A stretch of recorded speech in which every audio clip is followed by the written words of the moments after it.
but I am going to call us to order at 7:56. Sorry, we're going to get better. Barry, you're on the time still? All right. The taking. 7:50 at 7:56. Sandy's taking the notes. Before we get started, there was something missing from the agenda.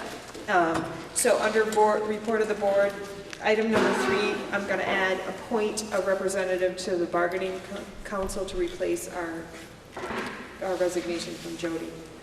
Because we were waiting to get confirmation from the individual that she was willing, and she is. So we're gonna officially appoint her tonight. No. So that's Got it. Got it. You're lucky. So that's item 3. Dawn? Yeah. Yes, because you. I didn't see, when I looked at the agenda, it didn't look like anyone was named to sign the pay order. Right. So Amanda's going through them right now. That if you haven't done them in a while, please feel free to jump right in line. And Just let me know who else is there. so Amanda, it sounds like Chris will look at them. Is there a third person who's willing? And I'm not looking over here because I've done it the last few times. How about you, Mr. Barcelona? I'd love to. All right. There you go. Okay. So, is there any public comment? All right, moving on. We're at the consent agenda. At the consent agenda. Is there a motion to approve? I'll make a motion to approve the consent agenda. All right, is there a second? I'll second. All right, Padilla? Yes. We have to pull something to discuss it Yes. from the consent agenda? Yep, and there's a motion on the floor, so. Right, so I guess I'm too late. Then I won't. Okay. All right. All right, all those in favor of approving the consent agenda, please say aye. Aye. Any opposed? Chris is opposed. Do you want it noted in the minutes? Sure. All right. Any abstentions? All right, moving on. Katrina, are you filling in for the report of the superintendent? I am not. They're going to be rotating. So, I'm basically moving them around. They're Okay. moving as a team. okay, so will it work better if we swap out our report to the board stuff first? Yeah. And then- Okay, so we're going to skip around. I hope that was in there. We're down to the report of the board management, a discussion around 3.4. Let's see. I hope it's in here. Doubting that I've seen it. I didn't see it Yeah, me in either. the packet. Either one, actually. 1 or 2 were not in the packet. So 3.4 is not, I'm not seeing it either. And 3.4 is, PG's, yeah, it's a policy. board management delegation. And I think 3.4 we haven't looked at. I just, let me just pull out the policies, see. There.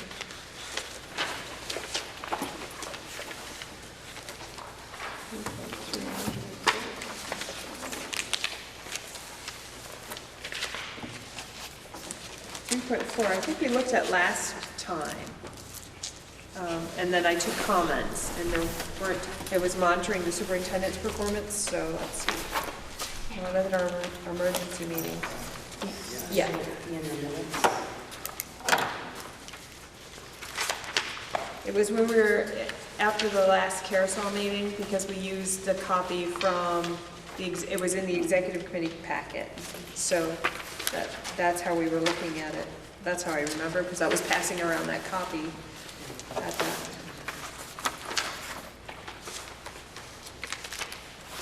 So I think we're going to have to table that one for lack of it being included in the packet, 3.4. So we'll table that until the next. Sorry about that. Patrick just said to me the agenda building process is off, and so he and I are going to chat about maybe finding a different way to do it so that things are so here, there, and the next place. All right, so interestingly enough, we have, for our next item is the governance process discussion and is planning for the Act 46 Community Information Meeting. And since Mount Abraham was dissolved back into the individual towns, we would not have an informational meeting with the Mount Abraham Board. But I think it's fair to say the Act 46 committee is hoping that board members will attend the informational meetings in their own towns. So, Lincoln, your meeting is Tuesday at 7. Or no, Tuesday at 6. 6, 5:30, 6, and No, I think it's Bristol's 5:30. 5:30. One of them is 6:30, and one of them is 7. Robinson is 7. So So they're, Lincoln would be 6:30. right, Moncton's is that Thursday, so the, 7 o'clock at, at the Moncton School. right, And Wednesday Is the New- 2nd is New New Haven at the town hall. And Starksboro is at Robinson, and Lincoln is at Burnham Hall. Do you know And what Bristol's time? at Holly Hall. Do you know what time the meeting is? even 7, 7 PM on the 2nd? I think For it's- New Haven? Yes. Yes. No, there are 3 on the 1st, 1 on the 2nd, and 1 on the 3rd. Right, so the Act 46 committee was hoping that the Mount Abraham board would go back to their local boards and attend that informational meeting. So, And provide support to that local board and the Act 46 committee members who are also participating at the informational meeting. Is that our, On the recommendation that we unify, but each, like say in Starksboro, the only people from the Act 46 committee that are going to be there are the Starksboro board rep and, not No, necessarily, not no. necessarily. No, okay, so there's the Act 46 group, and there has a smaller group, a subcommittee, a communication subcommittee. And they're encouraging, we're not sending everybody because we don't want to trigger the quorum problem, but we are encouraging people to attend other meetings and be a face there to support the discussion. so the Act 46 study committee member is not relegated to just their informational meeting in their town. They can go out to the other towns as well. Do we know who's coming each town? That's still, I know I'm attending Moncton kind of thing, but I also am going to try to help out with the Tuesday meetings where there's 3. So, Right. Because So- Moncton's is Thursday. right, And then we have Bristol, Lincoln, and Starksboro on Tuesday. right.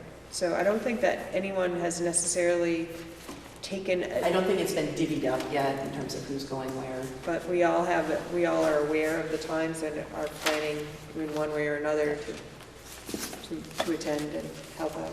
Anita? if I can be blunt, which I guess I am, I think it's really important that, I know the dissenting opinion that was signed by 3 of the members of the committee. 2 of those members are from Starksboro, and 1 of those members are from Lincoln. And I feel like it's really critical that we have some balance in those 2 towns so that there's some strength in not having it be all about the dissenting opinion, but having there be a broader, a more diverse look, shall we say. I think that's really critical. And that's part of the strategy. Yeah. Thank you. Yep. Does anyone else have any questions around that?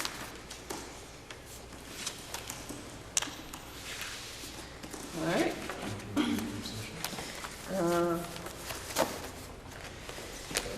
Now we'll move on to appointing a representative to the bargaining council to fill our vacant position. I have it on good authority that Chris Pearsall is interested. I would love to nominate Chris Pearsall. I will second that. Third. All right. You heard the second before the motion.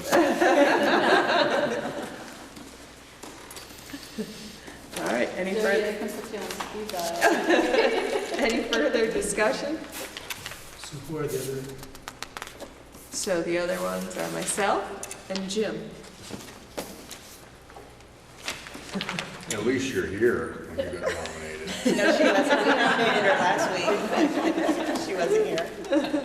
Sorry, June, that was my fault. It was such a great idea. It was a great idea. Oh, yeah, okay. I'll be forever beholding.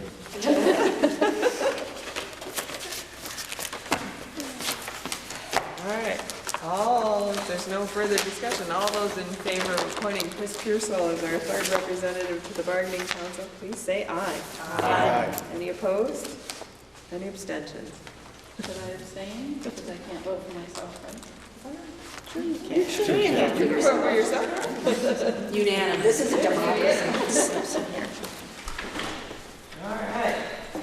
And Don, can I just make a short statement, which is, I would just like to thank Joey and Barry and Don and my dear friend Steve for all of the huge amount of time and commitment that goes into serving on the negotiating team, and the frustration level, not to scare anybody, but the frustration level I like how you is bring this up now. so tremendous, so tremendous, and it's really, really hard. I mean, literally, that was when I started on blood pressure medicine. It was my first round of negotiations. So I just want to thank them, because it's hard, and it's painful, and I just think you guys have done a great job. There's a lot of energy and goodwill and hard work involved in that, so thank you. And I'll just piggyback on that and say it wasn't presented because we just went through the rest of the agenda so quickly, but we have adopted a different model of negotiating. So hopefully this go around, it will still be not smooth sailing, but the hope is that it will be better than it has been in the past, plus the RDO and all those other things. So we're going in optimistically.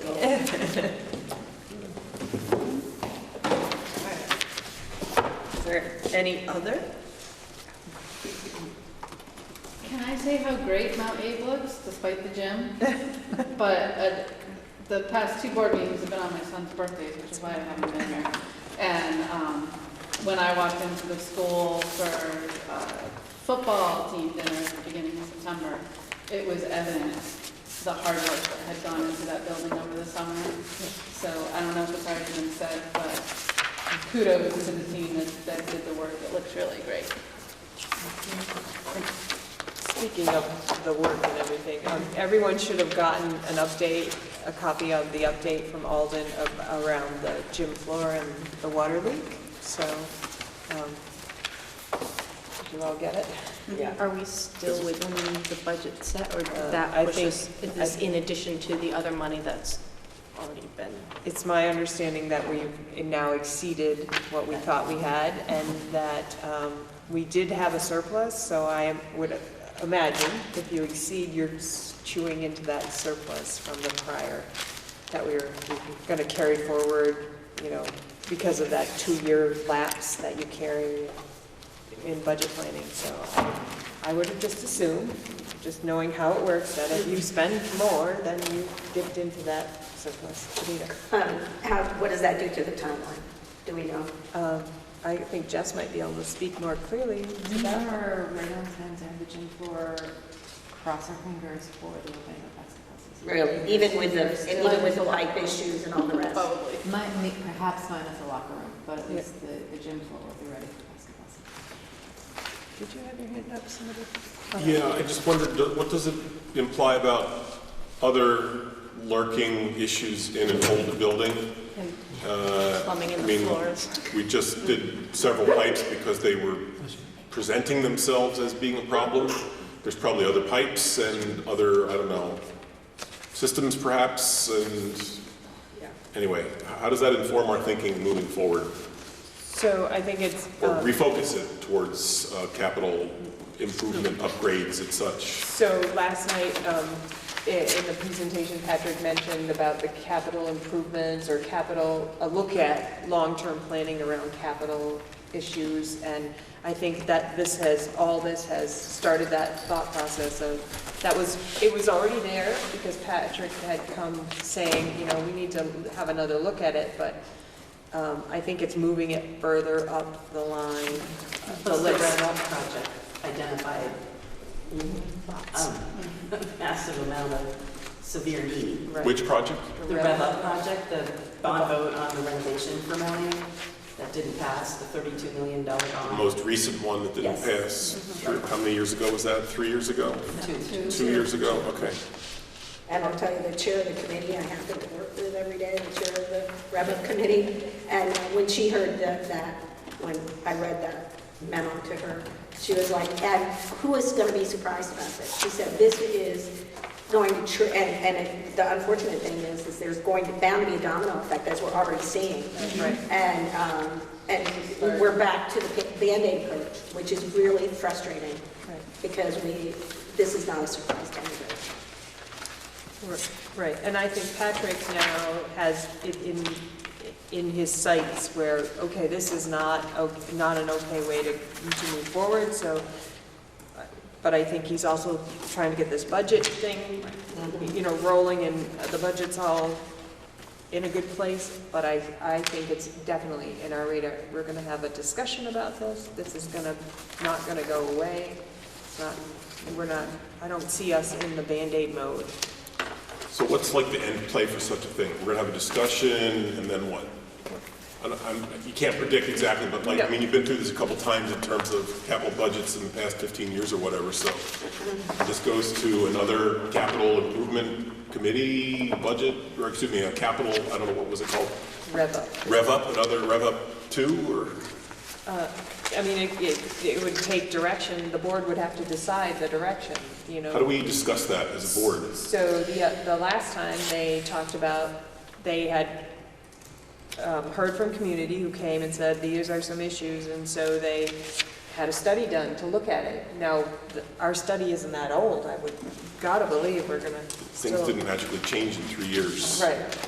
Well, yeah, a couple of things did. Didn't magically get better, excuse me, in 3 Yeah. years. And if there were any problems, they got fixed. Right.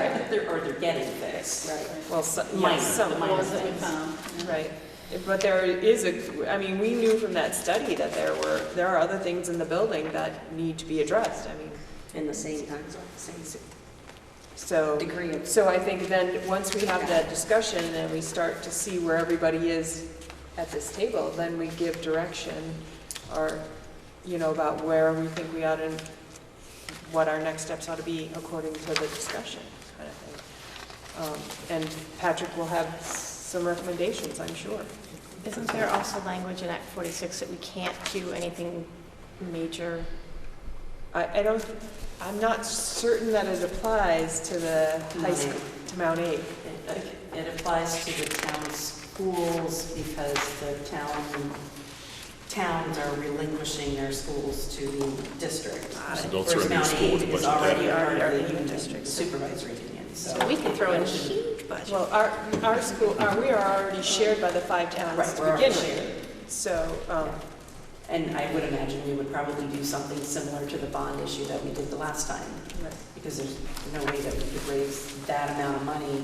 I'm not saying 32 million, but the amount of money that's needed is major, especially for our 5 towns. So I can't imagine we would put it in a budget to No, be voted on. and building it in our budget affects our student right. ratio, Yeah, whereas so bond wouldn't. it would be Perfectly a bond vote, yeah, would be my guess. right. So, it's definitely in our future. Like in a month, in a year, time frame wise, how do we decide when is the right time to become more serious about it? Because it's just never going to go away, No. right? It's going to have to happen, something's going to have to happen. Right. And I think part of that conversation involved Patrick and, his vision for, as well. Since he's our educational leader, I think there'd be some. So you're thinking maybe after the budget are. In my head, I imagine, once enough of the budget work's done, that we're in that mode of, okay, it's off. We've said everything, we've got all the numbers, it's gone off to the printer, okay, now let's, there maybe he can overlap the two, but I don't want to speak for him and where his. I'm not looking to pin anybody down, but I'm stepping outstanding, wanted to make a comment, I'm sorry. Yeah, no, I'm just wondering if, because I'm not familiar with how things get on the agenda, but is that part of just you working with Patrick on the agenda? Like you guys, we know that you know about it, so at some point. Yes. Good enough. Right. It'll come up when it's ready and when there's time, sequence to deal with other issues. Yeah. I'm good. Thank you. Is it helpful in the time frame to keep that kind of thing separate? Like when we vote on that, keep it separate from when we vote on the school budget? Because there was that confusion before on the bond budget versus the regular operating budget. You mean Just tying like those votes. just for when things happen? Yeah. That would definitely be part of, I'm sure, part of the discussion or comments made in that, when we're talking. Because that's not an issue that went away. I mean, we had that same issue before about people misunderstanding, yeah. But I don't think the bond vote, we wouldn't be done in time for the bond vote to happen on the same day as town meeting for our regular budget. So it would be separate anyway, so. All right, so we flip-flopped and we're done with our board stuff, so you're on. That's what we heard. You're on. That's why we're here. So we were just here to offer support in developing a budget target for Jess to begin building for next year. I couldn't help but overhear some conversation on facilities. Yes. I got a picture today of the old floor, which was a concrete slab, and the new floor, which was piles of lumber out behind the building. So that's a good sign. Things are moving in the right direction. So I don't know what conversations you have or haven't had yet about the budget target development. We have not, we None didn't at all. Okay. touch it at all. We just did our board work and we had to table because 3.4 wasn't in the packet as well, so. Okay. So we didn't feel we could take any action because we didn't have that document. Okay. So So in terms of budget target development, this is probably earlier than this has happened in the past, but I think it's important for Jess as your building principal to have a sense of what is the target that she should be shooting for as she's building a budget for MtAbe for next year. Howard has some numbers to run by you, and you can just offer some assistance in thinking through what a target could or should be for Jess to begin drafting. Recognizing that we set a target, Jess works to develop a budget to meet that target, and then when you see the impact of that, we can sort of massage from there, but it's at least a starting point for Jess. Okay, last year in 16, 17, 15, you had a carryover budget excess of $333,000. So that was carried over into the year 15, 16. After the 15, 16 carryover, you have a carryover into 17, 18 now of $454,000. $454,000. So that will carry over into the year 2018. What that will do is that will lower the amount of the assessment you have to make in order to cover MtAbe's bills. The trouble is that it's a pretty hefty amount to leave at that level because in 2019, right, in that consolidated board, whatever money is left over from the individual boards will carry into that consolidated board.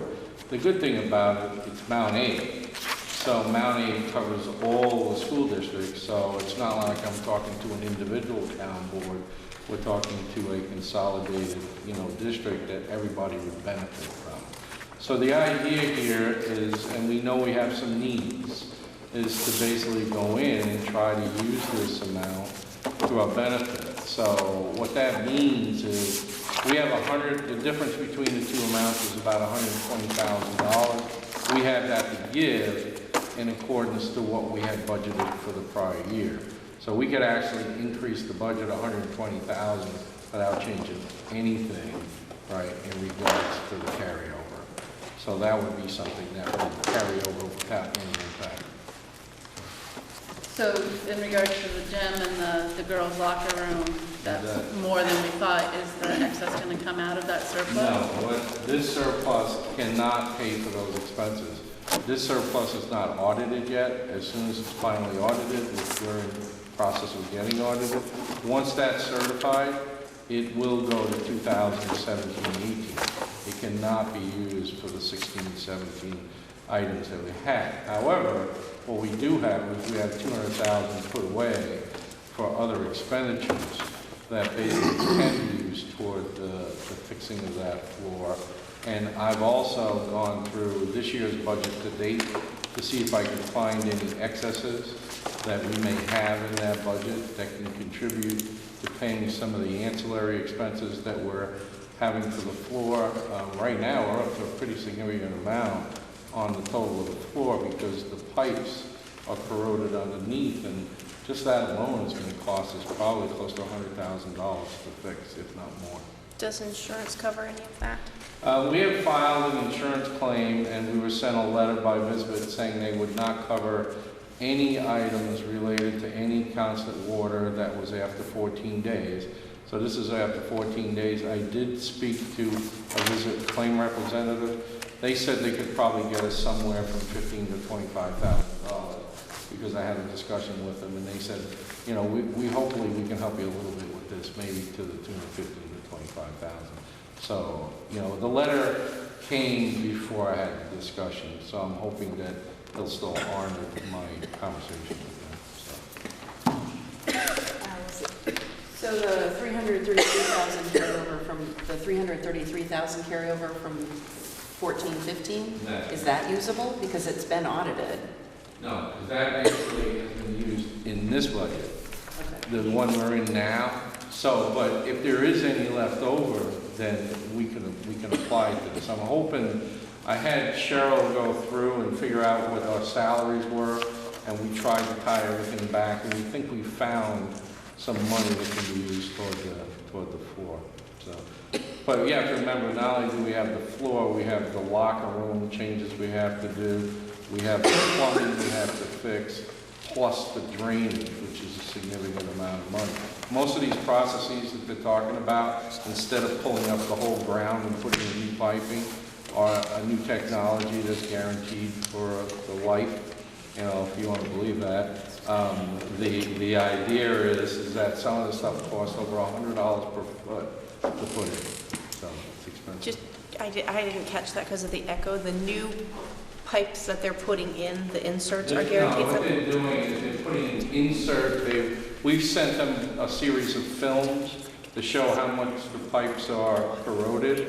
And what happened is that they have viewed them, and one of them is coming tomorrow to be on site, and the next one is coming on Friday, and they'll be able to give us a better proposal about what it will cost. Currently, what they're saying is a technology to put a sleeve into the pipe, and then you would use epoxy to harden it, and that will secure the pipe and continue it going.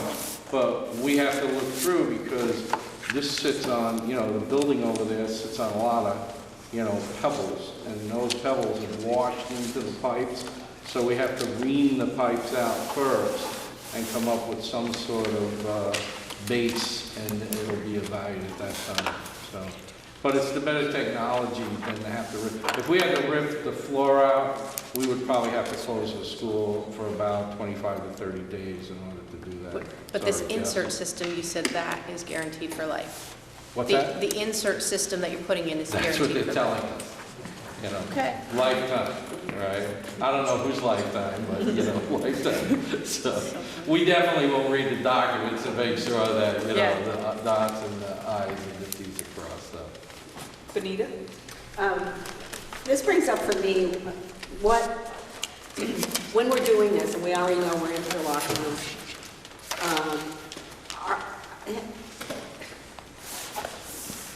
it seems as though we should have some guidance as to thinking of the future of the school as far as a design or architecture or whatever. And I'm just wondering, do we have somebody that we're working with along that line to be able to make sure that we're not doing something that if hopefully we can actually do something to do a bigger fix to the school Well, the sometime trouble in the month. is, we did have Doran Whittier, that was our architect for the $31 million proposal, and that was not even in the proposal to do the pipes. So what we're hearing now is certain buildings that were built around this time frame. It's my understanding that these people are also going to Burlington High School because they're having trouble at Burlington High School.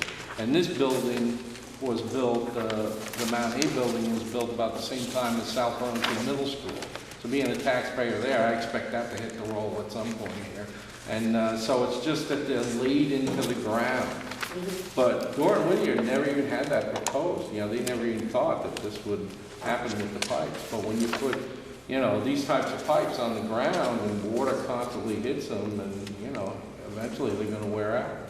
So basically what we're doing is just Band-Aiding the situation. We're not thinking about it from the bigger picture perspective, the whole facility. Well, we are thinking about it, but the issue is now it's more of how much can we get through, how much can we get, because these, you know, people have lost the ability to use this space. So we're trying to limit, and Patrick and I have had those discussions with all of them. So we're trying to limit the misuse, you know, where we're not using the space, but it does come at a cost. And, you know, that's why there was an emergency meeting to have that discussion. But I really do believe what our cost factors are going to be are to replace the gym floor. We're putting a special sealer to protect that floor down.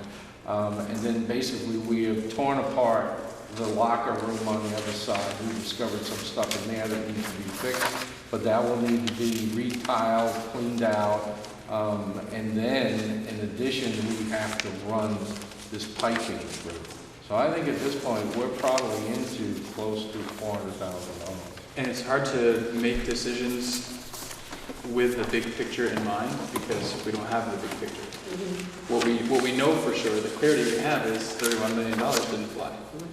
We don't know what will fly yet. I agree that something, this is a Band-Aid. I think we have to re-engage, and this gives us additional cause to re-engage the community in a conversation about what is the bigger picture for this facility and how do we realize that. Then once we have a big picture, we can make decisions relative to that big picture, but we don't have that currently. We know a lot of people think we have to do something. We don't really know what's the something that people will tolerate. And until we have that, we can't really decide. I've heard some people say, let's tear the thing down and start again. That, especially in light of this new construction project, I've heard a few more people saying that to me. That's on one end of the extreme, right? I guess the other end is we continue to just... $65 million. Right. On the other end of the extreme is we just continue to Band-Aid forever, which I think is also not something that people will tolerate. So somewhere between a brand new building and continuing to patch things is what we have to work with. Well, we had already planned to put the gym floor not in this year's budget, but skip a year and put it on the 19 budget, and This just helped us fast track. that floor shifted within 2 weeks about this much inside the gym. It was amazing how far it shifted in that time frame. When they made the first cut across the floor to start tearing it out, the next day they came in and it shifted about 6 inches. Well, that's not 6 inches, but it shifted. You could see like where the paint used to line up, and they made the cut, and it shifted because of the pressure the gym floor was under, having absorbed the moisture and things like that. The oddity about it, at half court is when it was shifting. The other side of half court was not really moving that much. So coming back to the budget target conversation, and to be able to arrive at something that gives Jess some direction on where to go. There are different options that you have in terms of what kind of a target. Like what information do you want to use to set that target? Do you want to look at tax rates to set the target? Do you want to look at percent increase, cost per pupil? I don't know what the history has been for the Mount Abe board in setting such a target. My first question is about student population. What's happening with that? What's the change from this year that we're expecting to see from this year to next year, and in the years in the past? Actual and, projected. well, actual and whatever the phantom student numbers, whatever it's called. Do you have that enrollment? Well, the enrollment in Mount Abe went down several people, but not very many. It's like 3 or 4 people, so it really wasn't that many. Where we really lost kids were in other districts, so we lost several in Bristol, and we lost a lot in Union. But Mount Abe, So relatively Abe flat. was a little bit of a loss there. You were at 677 last year? No, we had an enrollment, I believe, of 646 last year, and we have an enrollment of 643 this year. However, this is the first year we've ever attempted at getting to ADM. So I did do an ADM calculation, and the ADM amount for Mount Abe turned out to be 649.7. So there were shifts in, you know, what people came in for tuition, what people left, you know, how many had school choice. And we're still working on that because those numbers have to be developed by mid-November because we have to give them to the state. So, Allison? What was our enrollment as of October 1st for Mount Abe? the October 1st enrollment I see as 643. 643. Yeah, but I haven't met, I need to meet with Diana Webster to make sure that, you know, we're on the same page as to how those numbers will be going. And projected enrollment? Do you have the projected enrollment for next year? What is anticipated for numbers? No, we haven't done that yet. My other question, you know, we kind of go through the same kind of a process every year thinking about the budget. So my next question is the student-to-teacher ratios. What and how are we doing that to try to get to a more of a right size kind of a situation? You know, I know people hate to hear that language, but I feel like it's one of the things that, you know, we hear a lot about, well, it's really hard to tell and it's really hard to see, and, you know, and we went through this whole thing 2 years ago about the driver's ed situation, and then all of a sudden driver's ed teachers working the same math as was before. We went through pain and tribulation and backlash from the community and all kinds of stuff. So I feel like there's we need to really be clear about that so that we're not just saying, well, we're just going to do what we did last year staffing-wise. Is that right or not right? I think that's one of the bigger questions I have, because the way I feel about the budget is we never want the budget to go up, right? Nobody does, because we have to support this to the citizens. And their question is so what are you doing that's so much better when the budget goes up every year and when the kids go down every year? You know, so those are the kind of questions that we hear all the time. And so somehow we have to come to a place, and we depend on you guys to be able to say, this is the program, this is why we want this program, and this is the advantages of the program, and this is what it's going to do for kids. And the thing that I hear all the time, to the point where it's very frustrating, is it's always about adults. I want to know about the kids. I want to know, what are we doing for the kids? What's the advantages to have this many teachers or that particular class in this school that's going to help the kids that are in the school? And not have it be about trying to fill up a teacher's workload or whatever it is. I've heard all kinds of stories about all kinds of it. And it's very frustrating as a school board member to wonder about all of that after serving this long on the board. And every year we go through this process of thinking about how to have it be, you know, really work on making sure we've got the right staffing for the right amount of kids and for the things that we need to offer. And I just don't feel like, I don't know, I feel like progress is not clear to me. I'm hopeful that it will be much more clear this year, and really I've been looking a lot at student enrollment in classes and a lot of those numbers for the last 5 years, and being able to make some predictions about scheduling. And then also we're accelerating our scheduling timeline to really get more realistic numbers about students enrollment in classes and being able to really make sure that we're making decisions that impact the most amount of students while preserving a really robust programming.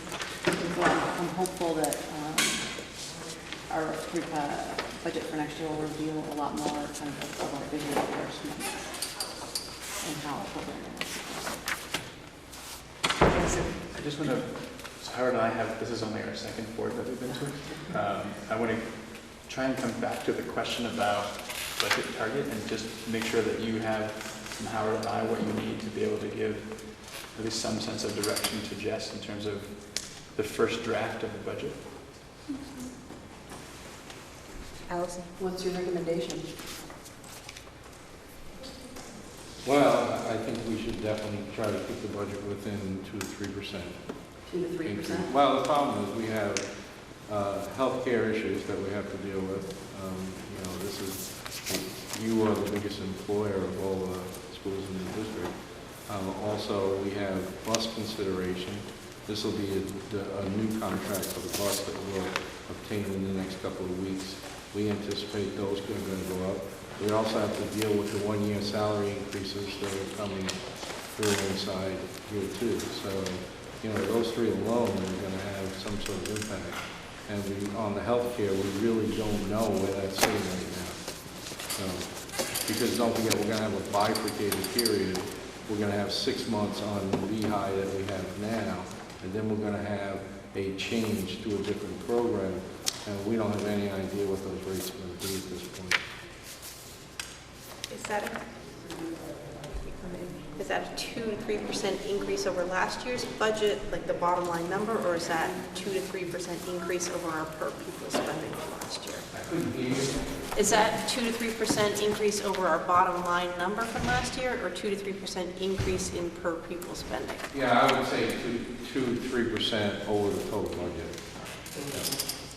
Total budget.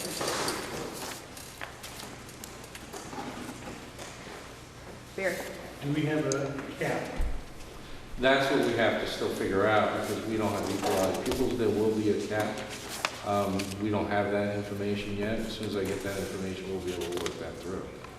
So, last time it was, I believe, before Act 46, my recollection was 17,105.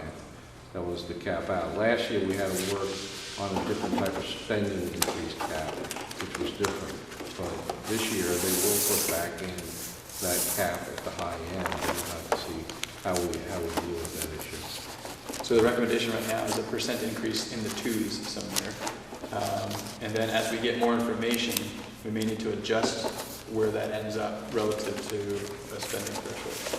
So we don't have the spending threshold data yet. Anita. And what happens with the phantom students, the 3-year? We only have the only phantom students we have right now were built into Beaman last year. And we have no other phantom students anywhere in the district, that's it. Where did Mount Abe? Mount Abe never had phantom students. What they have is an adjustment that relates to how they treat different student bases. So what happens is it's whether they're foreign language students or whether they're secondary students, they get a different measure based on that. But the only entities that can have that type of phantom students relate to the particular town. And the only students we had last year was Beaman. All the other towns had no phantom students. So when we dropped 70 students that year, 70 kids came off of our per pupil spending? That's correct. It's because of the weighting of the students. But that doesn't seem, that feels wrong. So going through all the Act 46 stuff, the towns have already received the benefit of the per pupil drop, the hold harmless provision. So the massive drop that we saw last year and the year before, all of those towns already got that compensation. It's in that year's budget. So they already saw it for that 6th and whatever that class was moving up into 7th grade and 8th grade. So it had no impact on our budget. We couldn't use it to our advantage because the towns had already gotten advantage of those students. That's how they do it. That's the definition on the AOE's website. None for See, what I think what people confuse it with is there's a weighting for different weights of secondary students. You get more for a secondary student, you get more for English secondary language students, you get more for poverty students. So that builds it up to a higher amount but those aren't phantom students. Those are just things that are weighted in a different way. So, That's the equalized pupil and that formula That's correct. changes. Right, each year? but you're saying to me that year that we lost, because one year we lost 77 students. yeah, it's related. When we divided it per pupil spending, that 77 students were gone, so that, I mean, how can that even be possible? Our number would have been through the roof. Because it's based on the weighting. So we actually did lose physical students, but then when you take the weighting of the different pieces, so if you get 1.13 for each secondary student, that's going to add to that amount. So when you lose 60 students, you're going to lose a little more than that because of the way they weight the student weights in the equalized pupils process. That's the way it works, Benita. And Allison is exactly right, so, yeah. So we only had one school last year I that understand kept us. that. I totally understand that, but I'm saying that even if you figure that, and never mind, it doesn't even matter. That is not my understanding from all of the. See, a lot of people call them ghost students, a lot of people, but they're truly not, and I think you found that out this year. And basically, a lot of people say, well, our equalized pupils are here and our enrollment's here, so those are ghosts, but they're really not. It's in the formula that the state usually gives us credit for our amount of students in the equalized process. So we only have Beeman now, that basically is the only school that has, and the only school that gets small schools grants now is Beeman. We lost that at Lincoln this year also, because they count pre-K kids. So the pre-K kids, when you add them into the formula, Lincoln has more than 20 students per grade. The only one that doesn't in this district is Beeman now. They have less than 20 students per grade. So, Any more questions on the Target. the recommendation for the target? Can you, even with the big increase in the SU budget, you still think that you can keep our budget increased to 2 to 3%? Well, we haven't addressed your budget yet, so once we address it starting, we're going to start that right away because we have to do all the local budgets plus MtAbe. So this budget's an integral part that fits into all the other budgets. So we have to make sure that we try to figure out and try to keep this to a lower increase if we can. But the other thing you have to remember, we have the largest teacher population in this school, and we still have to deal with the not having a teacher contract. So we have to put some away to be able to compensate them. I think it's important to remember it's a target, it's a starting point. And when we see how it all comes together with the purchase services assessment and the total impact, and we get a sense of what does that mean for the educational quality that we're providing for kids, then we can make some adjustments depending on what we're seeing. But just as a place to start, for Jess to know in the 2-point-something% gives her a good place to work from. Allison? Are you looking for us tonight to tell you what we're willing to have our budget go up by so that then you can direct Jess to do her magic massage? And present it next month. Okay. Next month, I think next month or Yeah, December. I would take a it look. would be next Present at a future board meeting according to the budget development calendar that we looked at. A draft budget that is an attempt to meet the target. Yeah, it's helpful if we give it in the form of action, because then it's clear, rather than, well, 3 of us said this and 3 of us said that. I'll move. All right, Otto, what are you moving? Direct the superintendent to direct the principal to draft a budget to not exceed 3% of this year's budget. Is that what you want? I'll second that. For me, All right. Any further discussion? Allison? I feel like making it 0 because we've got 6.5% coming from the SU office in terms of an assessment toward us. That I feel like is going to end up being our 3% just in the SU budget. And hopefully with Jess's analysis of teachers and students taking those classes we'll be able to see where communities may not like this, but a 10-to-1 student, 10.5 to 1 student ratio is not acceptable. And I know some classes might have larger ratios than that, but I would really like to see 8th grade English teacher ratio to 8th grade students, that kind of thing. 12th grade, whatever, to the students that take the class. And I'm not comfortable saying any sort of an increase because that SU budget's gonna hit us. Doesn't that 3% include the SU budget that gets apportioned to? No, they haven't, they didn't, he said they didn't look at our budget in terms of the SU budget. So we really don't have. I'm sorry, the apportionment from the SU budget will be part of that, The right? assessment, yeah, Yeah. yes. So that would be in the, you take the assessment data into, Which they showed us tonight, last night and tonight. Right, about 6.5% right. increase. So So, a fraction of that. So will the come to fraction of us. that will come to us. Yes. right. That's part of her keeping it under 3%. I thought he said that that's not how we looked at it. That's what I'm assuming. If I'm wrong, I'm open Well, to Yeah, change it. that is part of what That's she'll. what Jess is saying. That's your assumption. Yeah, yeah. Benita? I'm kind of wondering, we seem to switch every year between per pupil spending and the bottom line budget.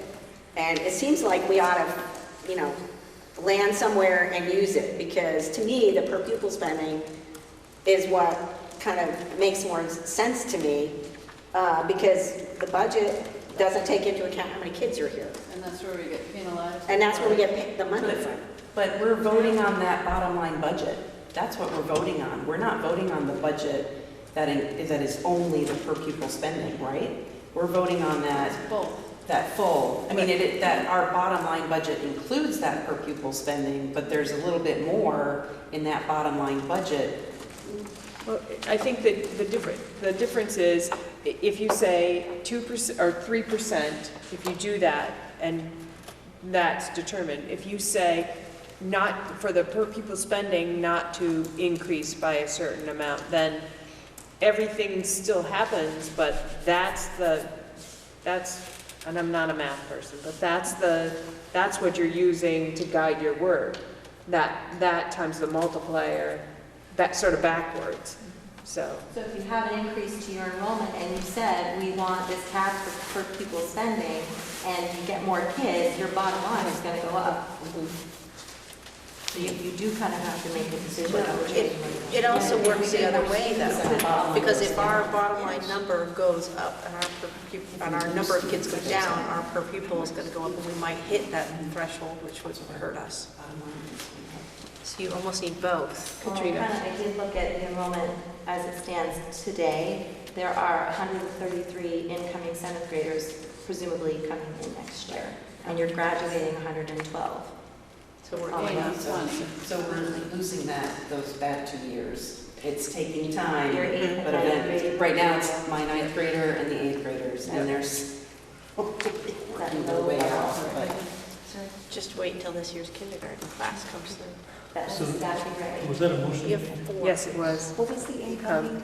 And Jody seconded. 833 So as it we- stands today. Have something in there that says that is an overall,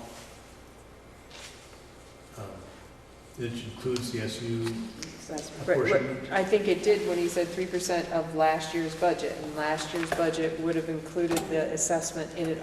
Okay, I was just wondering if we could specify that it does include the SU amount.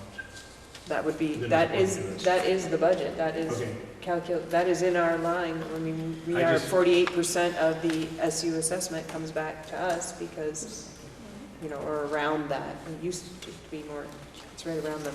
I'm happy to amend it if it will make it more clear, that's if what it's necessary. Jody This is hard.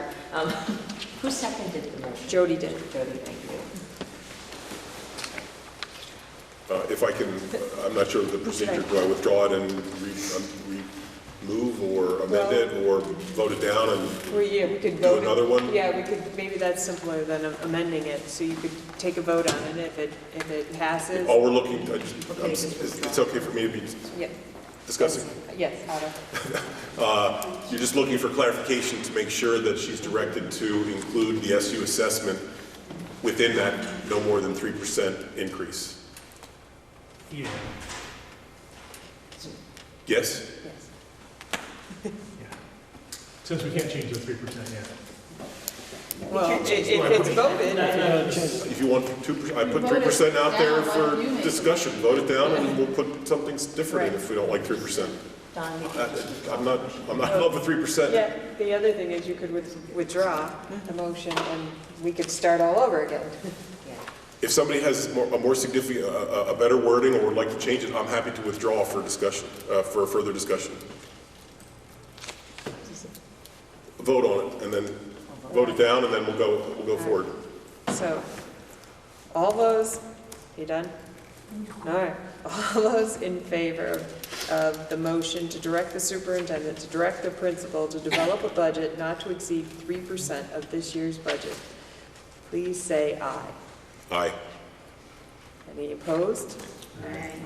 Nay. Any abstentions? All right, so the nays have it, so that was voted down. All right, now, did somebody have some, I took my shot.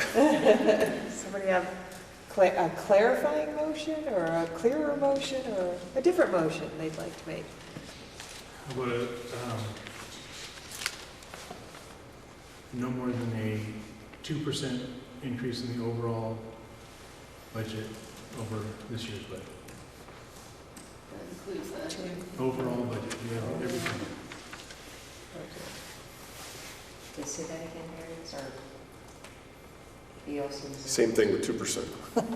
Well, almost, but it's, instead of just being the budget, I made sure it was the overall budget, so that includes Which includes everything the that SU can contribution. possibly be included. So, You just don't think that there's any difference in that?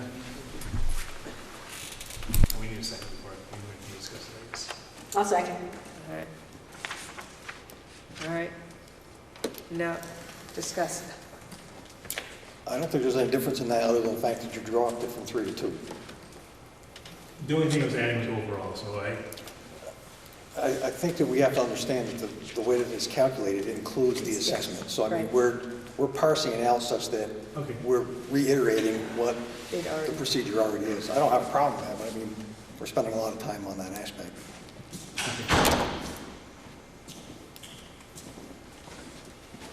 any other? Allison? So 2% on the $13,389,914 is $267,798. If we're looking at our student population increasing by about 20 students, that's going to help our budget go down. We have a surplus, and it's $268,000. It's maybe a couple of teachers and benefits, maybe 3 teachers and benefits. So in the grand scheme of things, I don't think a 2% increase really gives us what we would like to have in a budget if we needed it. If we needed to save some teachers or some programs, and I'm not hearing that. And we might actually end up finding that we don't have to, or we might actually be able to decrease some teachers based on contracts.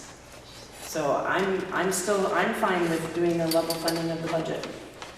That's how I look at it. I think we'll be comfortable enough where if we stay with the 13,000 and that includes the assessment, we'll be fine. Because I hear the voters saying, you've got to reduce our taxes. And if we keep increasing the budget and the state keeps doing what they're doing, our tax rates keep going up. And I think if the state is not showing that they're listening to the voters, I think we as a board can show the voters that we're listening to them and we're doing the best that we can. And we're trying to figure out what our numbers are. And we might have some buffer where we wouldn't have to increase the budget by anything. And I'd rather be nice, I'd rather say to the voters, we hear you, and we're gonna try and do something about it. Plus, we're gonna have a bond. Most likely. Chris? Not that I disagree with what Allison said at all, but it's gonna take us a while to get a bond in front of the 5 towns, and it may not pass. We need to build money into the budget to, we don't know what's gonna happen to that building tomorrow. And we're already spending money that we're looking to, we need to put money into this budget to take care of that building, at least the stuff that pops up until we can get a bond passed. So I think it would be short-sighted and would appear short-sighted to the voters as they hear what's going on in the building, that we're not making allowances for that and looking at that down the road. I want to just give everybody a chance, so, Amanda. This is also a place for them to start, and if we realize that our per pupil spending is going one way or the other, or we can find some other savings, we can always go down. I also want to, I want to tap into Carol and Jim. They haven't said anything, and I really want to hear from them. So Carol? I feel that if the population is still declining, people are going to look at that and saying, why don't you at least level spend even with less students? Because they're complaining that we have less students every year, and yet the budget goes up. Well, someday they're going to say, we've had it. You need to be able to cut. If you have less students, then you cut some of the aides or cut some of the faculty.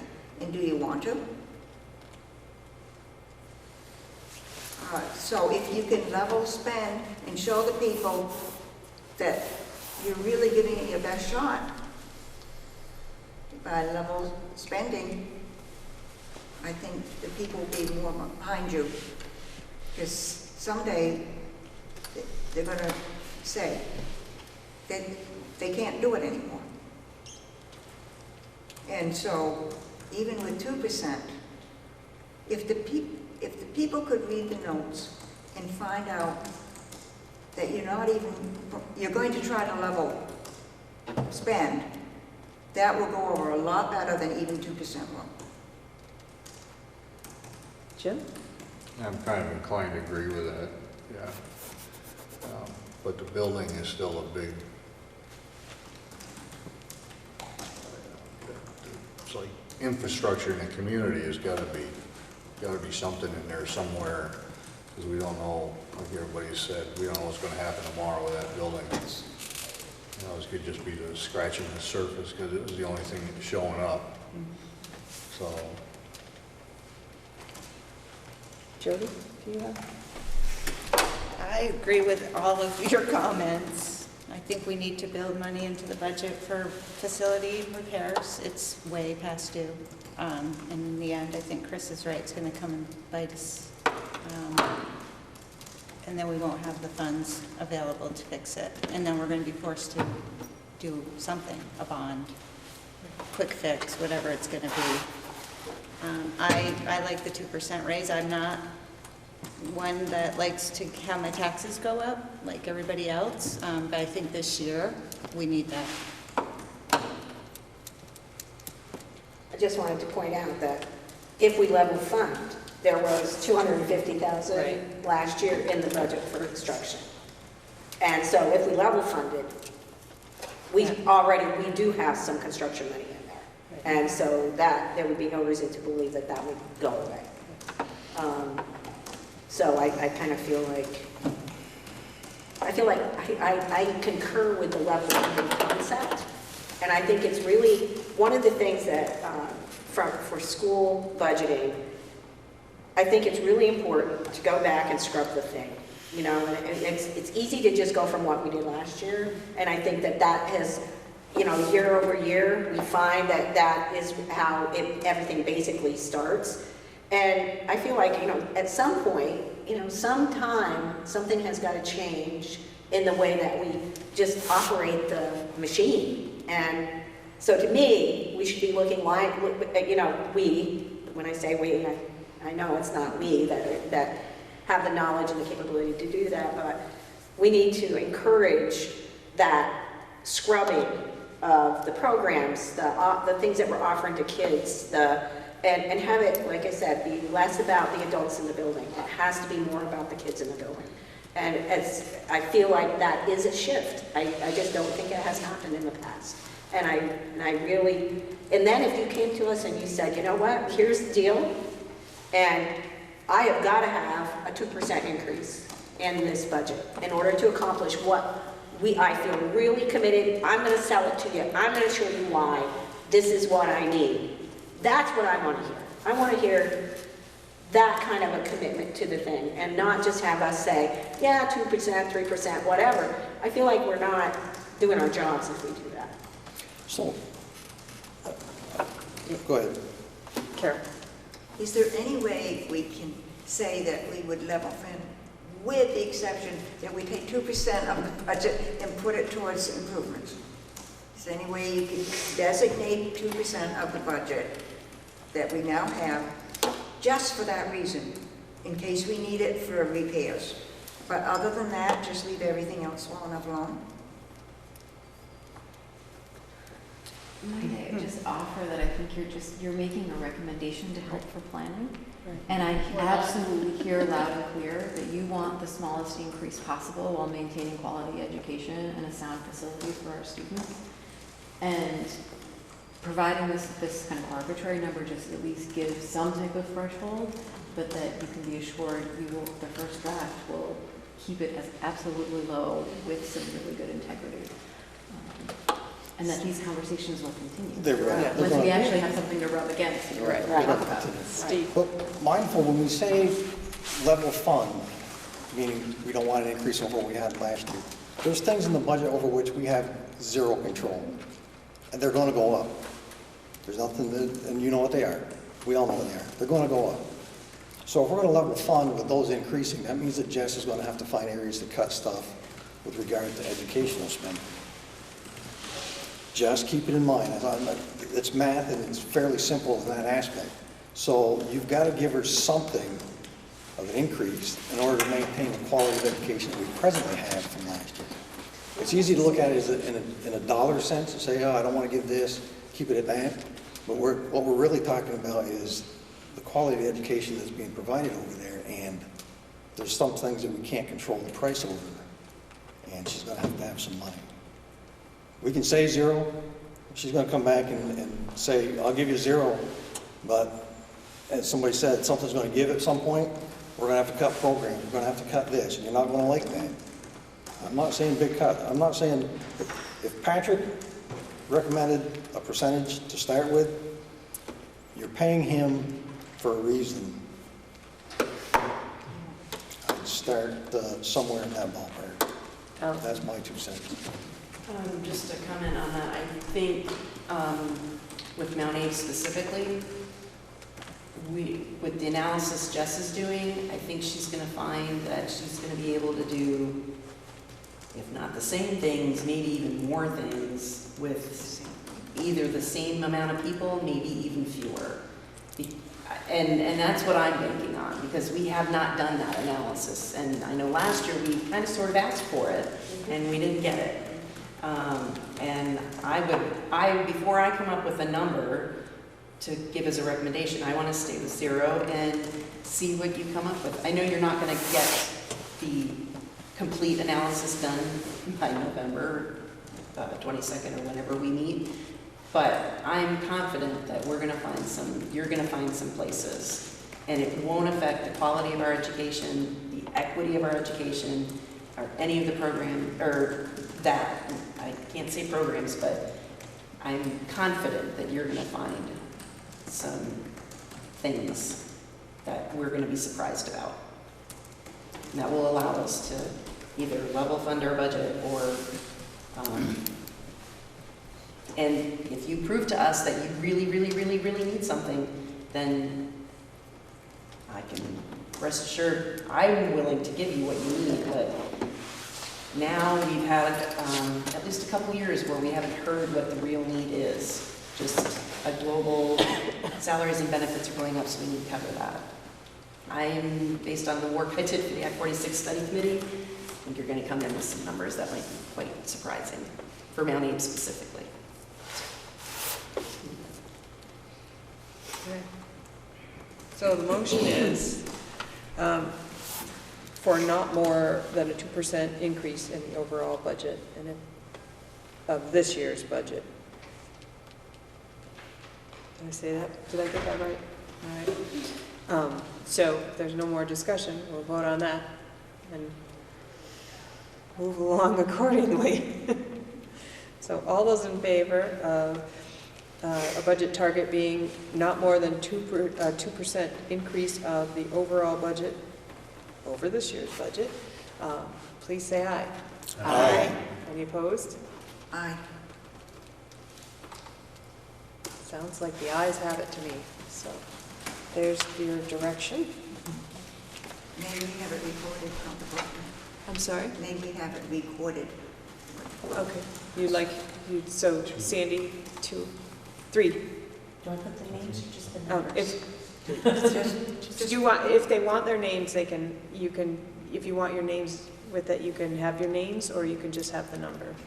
It's up to you. I thought the number would The be number in is there. fine. Okay. It would, No, I don't usually, but we don't. oh, pass, okay. Yeah. So, Okay, fine. is the number fine? Kamina, did you want your name or is the number? Doesn't matter to me. Okay. So what is it? Just How many? 3. And how many? 9 and 3. 9 and 3. Thank you.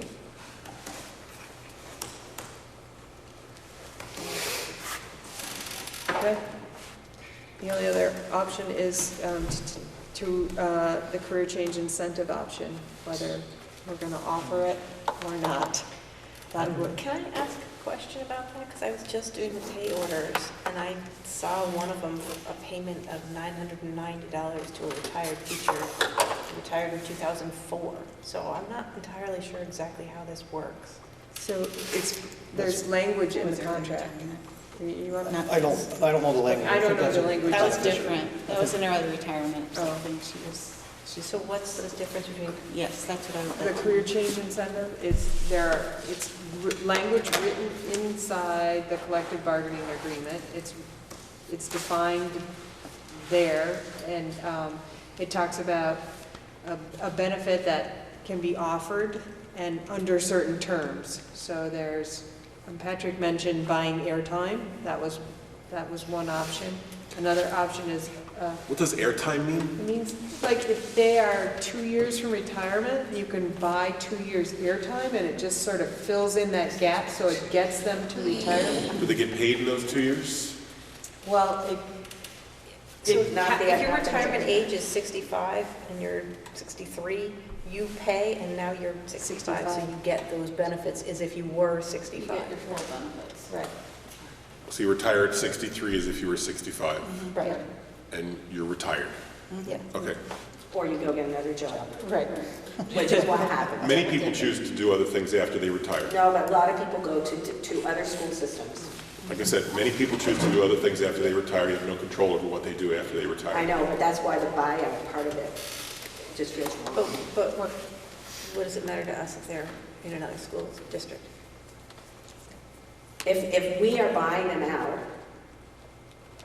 of their basically, just to get them out of it's to allow them to get out of the school with a year of, Right, but you're taking a very high-paying teacher who's at the end of their years of service off our books. You let them go on somebody else's books, it's not our problem, because now we can get somebody with less years of service who would be cheaper. But it doesn't affect our bottom line if they go somewhere else. I have always found it pretty crazy to talk about. Jody? That's me. I'm just curious how this came about. If it's in the collective bargaining agreement, Right. hasn't been used for many years, from my understanding. So why is this now coming up? It comes up every year because you It have does?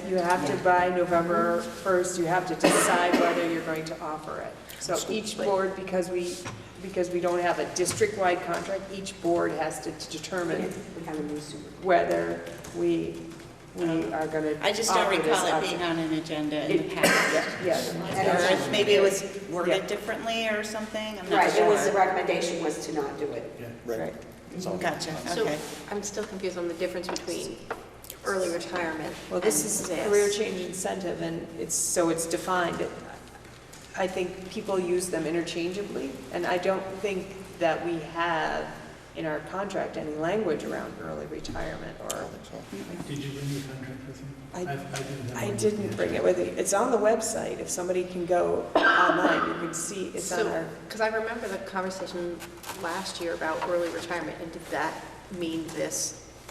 Yes, Okay. yes. And So career change incentive Is means the official early term. retirement. Well, There's that's- only it's- one thing, but there's different terms for it. Right. Okay. Is that right? Okay. But in the contract language, it's called career change incentive, and It's so, essentially early buyout. There's not two things, there's just one One thing, thing. it's early buyout. right. Okay. So, It's a little bit more, but the career change incentive is also used to try to ease a teacher out that you're wanting to have out. Sure. Rather than go through the Which leads trials and into tribulations Amanda's of doing it. point. The downside is, or the aspect you have to consider is that now you have to come up with those funds either now or over the course of the next 3 years. And that has to go into your budget. So I believe that is why typically schools say, when we're already trying to cut, or say level fund, which is really unrealistic in my terms again, to say, all right, we're going to level fund, but we're going to give out $30,000 in career incentive change. So typically that's why, I won't say all the schools because I don't go to all the boards, but Bristol has in the past not offered that opportunity. so the language allows for that language to buy airtime, that's an option, or you take, it's 1/3 of, and I'm stretching it, 1/3 of the salary that can be paid for the next 3 years. And then is there one more option? I think there's one more, and I'm not, that Buy one's, out all at once. there is something, there's one more option. So If it's a depending, 3-year thing, then why was this the order from somebody that retired in 2004? because that may have been before the collective bargaining language Different was programs. changed Different program. and had different things. Different terms, different programs over the years, Right. I guess. So, like, in Moncton one year, they put it out for maybe one slot. Right. And 3 people applied. Right. So then they had to determine whether they were only going to stick with the one or and according to their calculations, it looked like it was a win-win. So they took all 3. Well, as it played out, it didn't turn out to be as great a win-win financially as it played out on the paper, kind of thing. So as things continued to develop, then it was But you're like, also assuming that the person that you hire to backfill is cheaper. right. Well, and that's not, that doesn't necessarily happen because we choose the best candidate Right.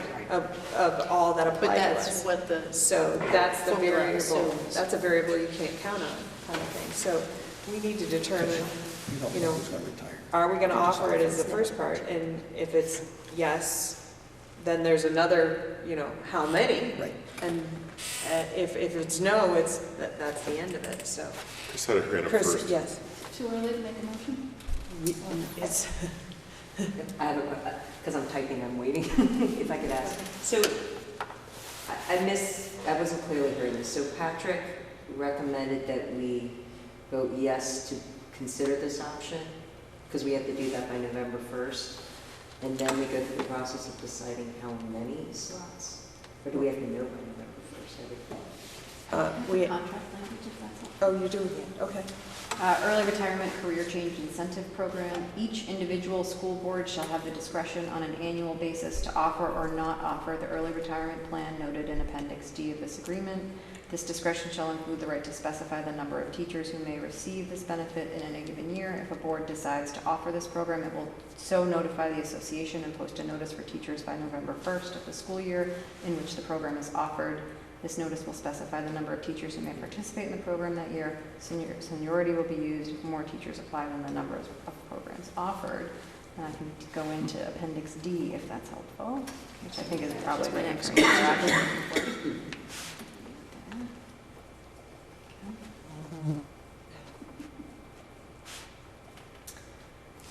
Eligibility. The program is offered to any teacher who has 20 or more years of service in his or her current school district. Compensation plan. Any teacher who elects to participate in the program shall receive payment equivalent to 66% of his or her current annual teaching salary in the district. The figure shall be based upon the actual or annual teaching salary defined as that teacher's actual annual contract salary at full-time equivalency of 1.0 or less, and shall not include extra compensation. Blah, blah, blah. Compensation payment options for any teacher who elects to participate in the program. Payment will be made in equal installments over 3 years. Annual installments will be made in three equal payments occurring on the first.